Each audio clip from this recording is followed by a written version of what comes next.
ኢትዮጵያ አታውቃቸው። ኢትዮጵያዊነትን የሚያውቀው ባለቤቱ ነው። በሉዓላዊነት የማትደራደር ሀገር መሆኗ የወርቅ ህዝብ ባለቤት መሆኗ። ቀይ ባህር መጠቀሚያችን እንጂ መጠቂያችን አይሆንም። የኢትዮጵያ የባህር ጠረፍና የባህር ኃይሏ መጽሐፍ። እኔ ባወቅኳት ኢትዮጵያ የመገበያያ ገንዘብ ስለሌለ በገንዘብ ፋንታ የሚሰራበት ወርቅ ነው። የፖርቹጋሉ ሰው አልባሬዝ። የአዲስ አበባ ህዝብ ስማ፣ ትላንትም ዛሬም በከሃዲነት ያሉት የክብር ዘበኛ መኮንኖች እጃቸውን እንዲሰጡ ትዕዛዝ ተሰጥቷቸዋል። የታህሳሱ ግርግርና መዘዙ።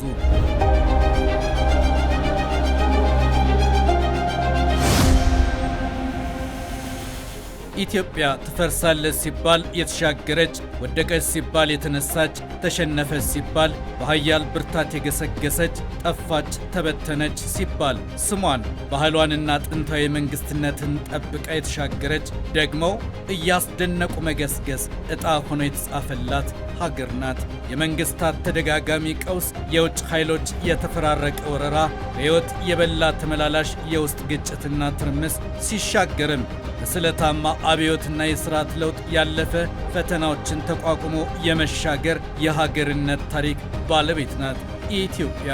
ግን ደግሞ በፕሬዝዳንት ታዬ አጽቀሥላሴ ቃል ይህችን ግሩም ሀገር ሌሎች በምልአት የማወቅ ጉድለት አለባቸው። ኢትዮጵያን አያውቋትም። ኢትዮጵያ አታውቃቸው። እነሱም ኢትዮጵያን በውል አያውቁም። ኢትዮጵያዊነትን የሚያውቀው ባለቤቱ ነው። ውስጡ ያለው ሰው ነው የሚያውቀው ምን እንደሚመስል። የውጭ ሰዎች የማይረዱት ኢትዮጵያዊ ማንነት እንደዚህ አይነት ነገሮች አሉት። በእርግጥም ኢትዮጵያ አልተፈተነችም ማለት ስህተት ነው። አልታገለችም ማለት ሐሰት ይሆናል። ግን ደግሞ ተፈትና አሸንፋለች፣ ዝላ በርትታለች፣ ታግላ በድል ተነስታለች። ኢትዮጵያ የአይበገሬነት መዝገብ፣ የሬዚሊየንስ መታያ ሰንደቅ ናት። ታሪካችን ሙሉ በሙሉ አልጋ በአልጋ ነው፣ ምንም ነገር የለበትም ምናምን የሚባል ነገር የለም። የሰው ልጆች እኮ ነው። ሰዎች ቤተሰብ እንኳን ሲመራ እንዴት ነው እንትን የሚለው እንኳን ይህን ግዙፍ ሀገር ይቅርና ያንን እንዴት ማኔጅ እናድርገው? አሁን እሱ በሚኖርበት ሰዓት እሱን እንዴት እናለስልሰው የሚለው ላይ ነው ከታሪካችን ትምህርት መወሰድ ያለበት። አሁን አንዳንዶቹ ይሄ አባጣ ጎባጣውን የሚሻክረውን ነገር የበለጠ እንዲሻክር ለማድረግ ይፈልጋሉ። አንዳንዶቹ ደግሞ ማለዘብ ይፈልጋሉ። ሁለቱንም ለመስራት ታሪካችን እንትን አለ፣ ግብአት አለ። የትኛውን ነው?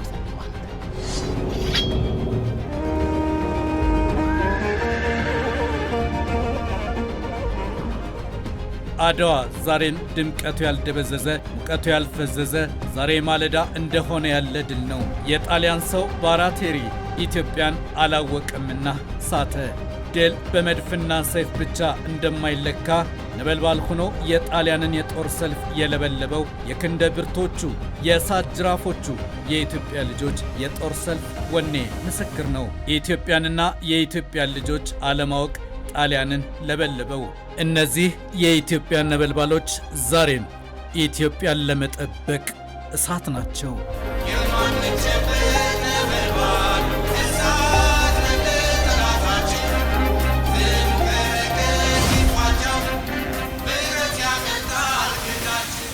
ኢትዮጵያ ዳግም ለሰላም ጨክና ያሸነፈችበት የኢትዮጵያ ሀገራዊ ምክክር ሲጀመር ያ ኢትዮጵያንና የኢትዮጵያን ልጆች በልኩ የመረዳት ፈተና የነበረበት አያደርጉትም፣ አያሳኩትም የመባልን የቃልና የትችት ጫና ደግሞ በዛ ላይ ዙሪያ መለስ የወደረኞች ፕሮፓጋንዳ ደፍቆ የማሸነፍ ትጋት ውጤት ነው ሀገራዊ ምክክሩ። ይህ ግዙፍ የሀገር አጀንዳ በስድስተኛው ሀገራዊ ምርጫ ውጤት መሰረት መንግስት በተመሰረተበት ማለዳ አንስቶ እናም ከዛ በፊት በኢፌዴሪ ጠቅላይ ሚኒስትር ዶክተር አብይ አህመድ የተነገረ ሀገራዊ ቃል ኪዳን ነው። የመመካከር ጥያቄ ያደረ ከሰደፍና ሰይፍ ይልቅ ሰላም ከባሩድና ወጥመድ ይልቅ የእርቅ ማዕድ ትውልዶችን ዕድሜ የተሻገረ ብሔራዊ ጥያቄ ነበር።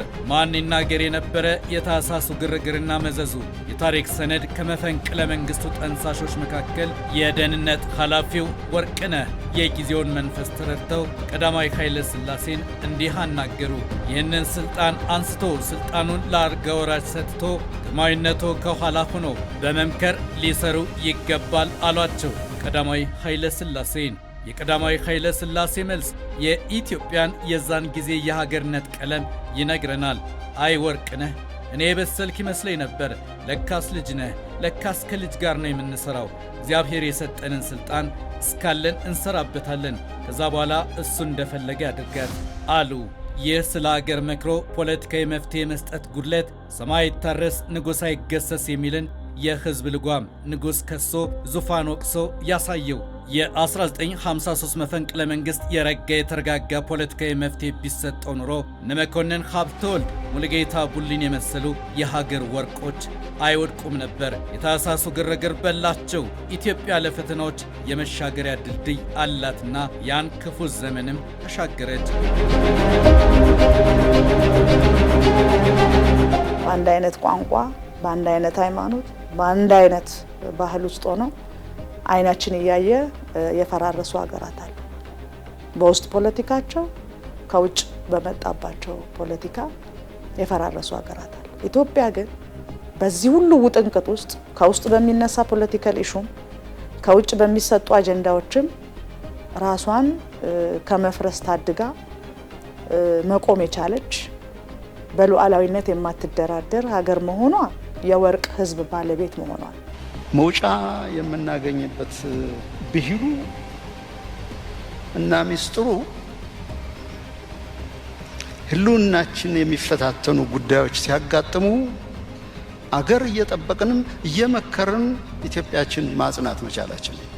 ኢትዮጵያ ከፍና ዝቅ እያለች የተሻገረቻቸው ሌሎች ለመረዳት የቸገራቸው ተጨማሪ ገጾችን እንግለጥ። ኢትዮጵያ ትቅደም ያለ ደም ብሎ ጀምሮ ሁሉም ነገር ወደ ጦር ግንባር ብሎ የጨረሰው የጦረኞች ህብረት የመወያየት ልብ፣ የመመካከር ህሊና ቢፈጥርለት ኑሮ ያ ህይወት ተፈራ በካሊል ጅብራን ቃል በኩል እንዳለችን በሰማይ ላይ ማማ ታወር ኢን ዘ ስካይ ለመስራት ይጣደፍ የነበረ ህልመኛው የኢትዮጵያ ልጅ በአብዮት ጠባቂና በነበልባል የመሳሪያ ቀለሃ በየጎዳናው ተደፍቶ አይቀርም ነበር። መመካከር፣ መወያየት በሀገሩ ጠፍቶ አብዮት ልጆቿን በላች።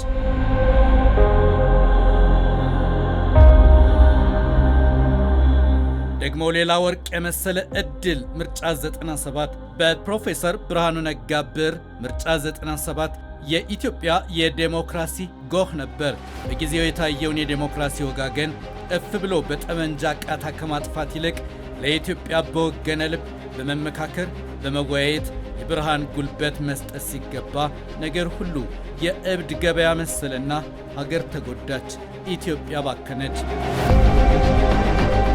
አሁን ኢትዮጵያ ያሸነፈችው የትውልዶችን ሽንፈት፣ የቀደምቶችን ዝለትና ውድቀት ነው። ሂደቱ የጠየቀው ከትችት በላይ ለኢትዮጵያ መወገን፣ ከመሰረት አልባ ጩኸትና ተቃውሞ በላይ ለኢትዮጵያ ክብርና ነገ ከልብ ማሰብ ነው። ሀገራዊ ምክክር በተሳካ ሁኔታ ተሳልቶ ህዝቦች በጋራ ውሳኔ ላይ ደርሰው መሄድ ከቻለንና አሁን የመደመር መንግስት እየሄደበት ያለውን አቅጣጫና ያስቀመጣቸውን አቅጣጫ በአግባቡ መተግበር ከቻለን ኢትዮጵያ ትልቅ ተስፋ ያላት ሀገር ናት። በ1983 ለውጥ ኢትዮጵያ በባልካናይዜሽን የመፈራረስ የስጋት ጠርዝ ላይ ቆመች፣ ግን ደግሞ ተሻገረች። በ2010 ዓመተ ምህረት የሆነው ሰላማዊ ስልጣን ሽግግር የኢትዮጵያ ሌላው ማሸነፍ ነው። የልማት ለሚቃጡባት ጥቃቶች የጦርነት መነሻ የሆነው አባይ ላይ ልማት እንዳትሰራ ግድብ እንዳትገነባ የነበረውና ያለው ትግል ብርቱ ሰልፍ ነው። ኢትዮጵያ ግን በልጆቿ ላብና ጥረት ፈተናዎችን አሸነፈች፣ ጀመረች፣ ጨረሰች፣ ሪባን ቆረጠች፣ ዳግም አድዋን አወጀች። ኢትዮጵያን አያውቋትም። This is the Adwa engineering feat.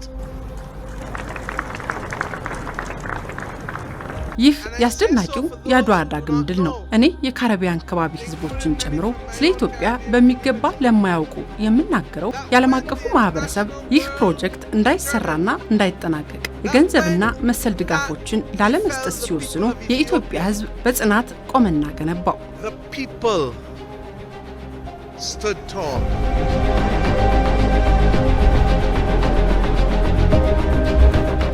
የፖርቹጋሉ ሰው አልቫሬዝ በ16ኛው ክፍለ ዘመን ኢትዮጵያን ጎብኝቶ የጻፈው ሰነድ ውስጥ ይህ የሀገር ክብር አለ። በኢትዮጵያ የመገበያ ገንዘብ ስለሌለ ለገንዘብ ፋንታ የሚሰራበት ወርቅ ነው አለ። ምንም እንኳ መሬቱ የዘሩበትንና የተከሉበትን የሚያበቅል ቢሆንም ምድሩ የሚሰጠው ሀብት በሚገባ ጥቅም ላይ አልዋለም ይላል የፖርቹጋሉ ሰው።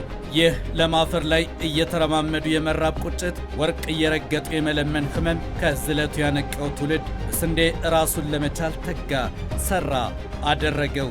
የኢትዮጵያ ስም ለክብራችን ከማይመጥን ረሃብ ጋር ተሰፍቶ እርዳታ ጋር ተዘምዝሞ ኖረና በስንዴ ምርት ራስን የመቻል የሀገር አዋጅ ኢትዮጵያን በልኳ ላልተረዱ ሁሉ ጆሮ ገብ አልነበረም። ኢትዮጵያ እንዳለችው አደረገችና አሸነፈች።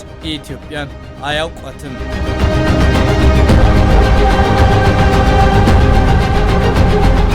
የኢትዮጵያን መልክና ትንፋሽ እየቀየረ ያለው የአረንጓዴ አሻራ በመከናወኑ በመፈጸሙ ማሸነፍን ያወጀ ብሔራዊ ድል ነው። ፕሮፌሰር መስፍን ወልደማርያም ኢትዮጵያን የጻፉበት የቃል ጉልበት ልዩ ነው። ኢትዮጵያዊነት የደጋው ብርድና የቆላው ሙቀት የሚገናኙበት፣ የደጋው ዝናብ ከቆላው ወንዝ ጋር የተዛመደበት ኃይል ነው። ኢትዮጵያዊነት ለሙሴ ለክርስቶስና ለመሐመድ የሚጨሰው ዕጣን በእርገት መጥቆ የሚደባለቅበት እምነት ነው።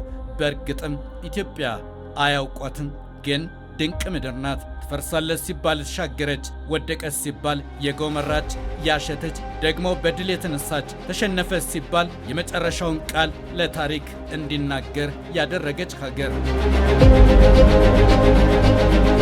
የኢትዮጵያ የባህር ጠረፍና የባህር ኃይሏ መጽሐፍ ይህ ሰይፍ የሆነ ቃል ተጽፎበታል። የሚቃጣብንን ጥቃት ለማክሸፍ ምንጊዜም ዝግጁ መሆን አለብን። ቀይ ባህር መጠቀሚያችን እንጂ መጠቂያችን አይሆንም። በምክክር ያሸነፈች ኢትዮጵያ ለባህር በር አትሸነፍም በፍጹም። ኢትዮጵያ መስቀለኛ መንገድ ላይ ነች ያልተባለበት ዘመን አልነበረ። ከዚህ በኋላ የኢትዮጵያ ጉዞ የሚሆነው መስቀለኛ ሳይሆን ቀጥ ያለ ርቱ ብርቱ የእድገትና የህብረት መንገድ ብቻ። ኢትዮጵያ ተሸነፈች፣ ወደቀች፣ ፈረሰች፣ ተበተነች ያሉ ሁሉ ኢትዮጵያን አያውቋትም።